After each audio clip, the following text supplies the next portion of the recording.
c'est relativement d'actualité.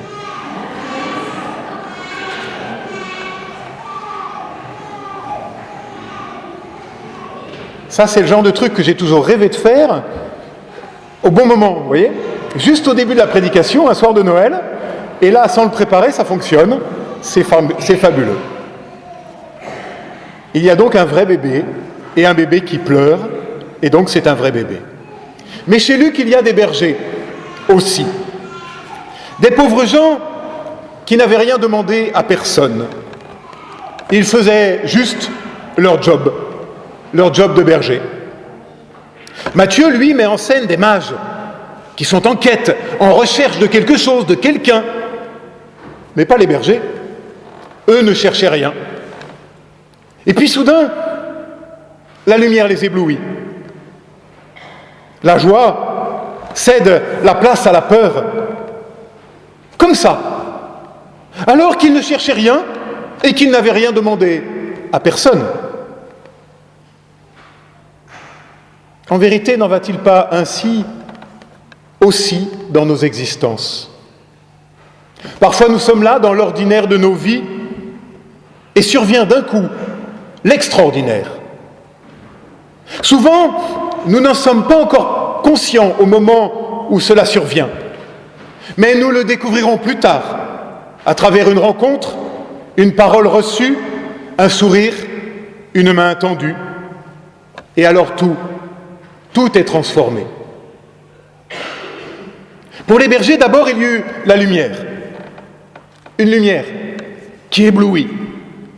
Il faut dire qu'il y a de quoi. Pas une lumière de supermarché, pas comme des phares géants, non, plutôt comme quelque chose qui vous enveloppe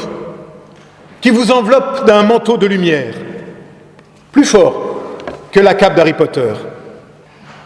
Un manteau pour illuminer la vie et la faire chanter. Car la preuve de la lumière, c'est le chant, la louange. D'ailleurs, le saviez-vous, sauf vous bien sûr, mon bon maître, en hébreu, le mot louer signifie aussi éclairer, illuminer. Et alors rien n'est plus comme avant. Les bergers se lèvent et partent vite pour comprendre ce qui vient de leur arriver. C'est cela la preuve de la lumière, de la vraie lumière. C'est cela la grâce, la foi. C'est qu'elle nous relève, c'est qu'elle nous met en marche, c'est qu'elle nous met en route. Mais pas en route vers n'importe où, pas pour tourner en rond dans la nuit, non. Elle nous met en route vers un Orient, vers une rencontre. La rencontre avec l'enfant Dieu, la rencontre avec la parole de vie.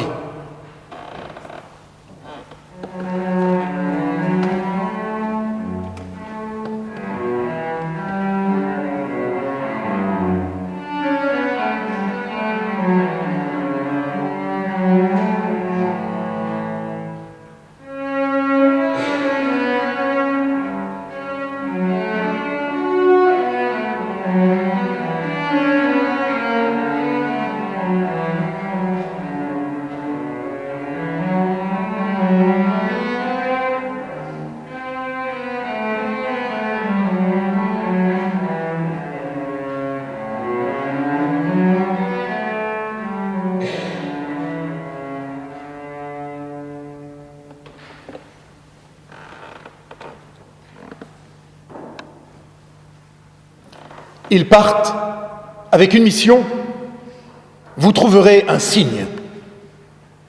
On s'attend alors à trouver quelque chose d'extraordinaire. Mais non. Le signe, c'est une naissance. Un enfant déposé dans une mangeoire. Rien de plus, mais rien de moins. Juste un enfant. Dans toute la fragilité d'un nouveau-né. Tellement fragile, faible, et en même temps fort, de tellement de promesses de vie. Et c'est bien cela, Noël. Une naissance. La naissance de quelque chose de tellement ordinaire et pourtant de tellement essentiel et de singulièrement neuf, de nouveau. Je cite ce soir le regretté Raphaël Picon. Noël fête la naissance d'une nouvelle manière de croire en Dieu. Noël fête le Dieu de l'Évangile. Celui qu'incarne Jésus lorsqu'il nous appelle à devenir humains et à devenir à notre tour, à travers nos solidarités et nos passions pour la liberté, à devenir un prochain, un témoin, un Christ pour les autres. Fin de citation. Oui, la naissance d'une nouvelle manière de croire, la naissance d'une nouvelle manière d'être au monde, non plus dans la crainte, mais dans la confiance, non plus dans le désespoir, mais dans la reconnaissance. Pourtant, il n'y avait pas de place cette nuit-là, nous précise Luc. Déjà, il y a 2000 ans, des hommes, des femmes, des enfants à la rue. Mais laissons cela. Il n'y avait pas de place. Et en nous,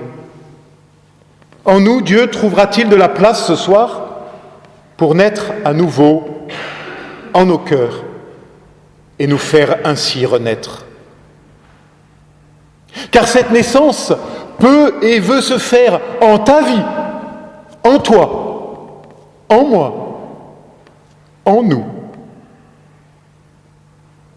Oui, ma sœur, mon frère, et si c'était toi, la mangeoire où Dieu veut naître en cette nuit, trouvera-t-il de la place ?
Et tous étaient étonnés de ce que leur disaient les bergers.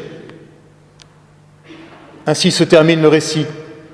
Et tous étaient étonnés de ce que leur disaient les bergers. Étonnés. Nous pourrions aussi traduire émerveillés. Luc est le centre de l'émerveillement, de l'étonnement. Tout commence dès le premier chapitre de son évangile, par l'étonnement du peuple, alors que Zacharie entend l'ange lui annoncer la naissance, tiens, déjà une naissance, de Jean le Baptiseur. Et tout se terminera en son dernier chapitre, par l'étonnement des disciples devant le ressuscité à Emmaüs. L'étonnement, l'émerveillement. Les philosophes nous apprennent que l'étonnement est la porte d'entrée de tout raisonnement philosophique. Ainsi Platon d'écrire, c'est la vraie marque d'une philosophie que le sentiment d'étonnement que tu éprouves. La philosophie, en effet, n'a pas d'autre origine. Fin de citation. Et l'Évangile nous confirme que l'étonnement est aussi la clé de voûte de la foi. L'étonnement, l'émerveillement. Car oui, Dieu, Noël, c'est quand on s'émerveille. L'essentiel est de s'émerveiller, écrivait Maurice Zundel. Car lorsqu'on s'émerveille, lorsqu'on admire, nécessairement on se quitte un peu soi-même, on demeure suspendu à la beauté, on se réjouit de sa présence, on se perd dans son amour. Et c'est pourquoi l'essentiel pour nous, pour chacun d'entre nous, ce n'est pas tant de suivre telle ou telle démarche déjà connue, mais c'est bien davantage, chaque jour, de nous donner la possibilité de nous émerveiller. Fin de citation. Oui, Dieu, disait Zundel, c'est quand on s'émerveille. Alors puissiez-vous, cette nuit, à nouveau vous émerveiller. Joyeux Noël, qu'il en soit ainsi.